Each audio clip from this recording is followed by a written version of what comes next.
We have here a special guest from KiiBOOM. This is their newly released Cybrix16 Macropad they market for designers, editors, or even for day-to-day individuals who'd benefit from having extra knobs for precise controls. Now this is a wired mini mechanical keyboard with 16 keys in total and 3 knobs. 2 knobs are 17 mils in diameter and 1 is 35 mils. You may bind them to scroll up or down and even volume control. The other knob by default is a media control knob for play, pause, and next. The pad has a tray-mounted structure, which is why it's stiff right out of the box with no plate flexing unlike gasket structures. The pad features NKRO, yet I'm unsure how much polling rate this has. I think even a polling rate of 500 would just be fine, but I'm guessing this has 1000 Hz. This unit is offered in only one switch option, being the KiiBOOM Flick switch. They're really smooth linear switches with 45-gram springs, and we'll talk more about these later on. In the event that you don't like these switches, swap them out with 3-pin or 5-pin switches as they would fit this pad. This is also VIA compatible, so all advanced customizations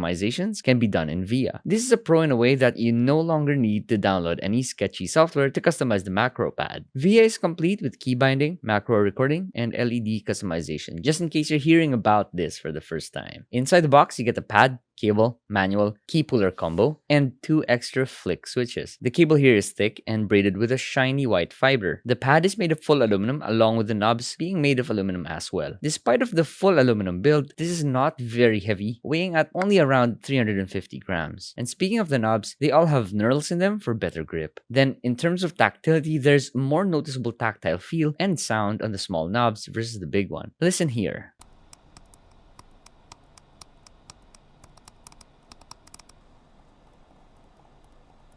Anyways, underneath, you get rubber anti-slip pads and no kick-up feet, which was expected of an all-aluminum case. It's also worth mentioning that this doesn't have an angle to it, so it's flat on your desk. As for the USB-C input, it's positioned perfectly in the middle of the top side. Inside the whole pad, it's fully dampened, which is something you can always expect from KiiBOOM's builds. Here's a quick sound test.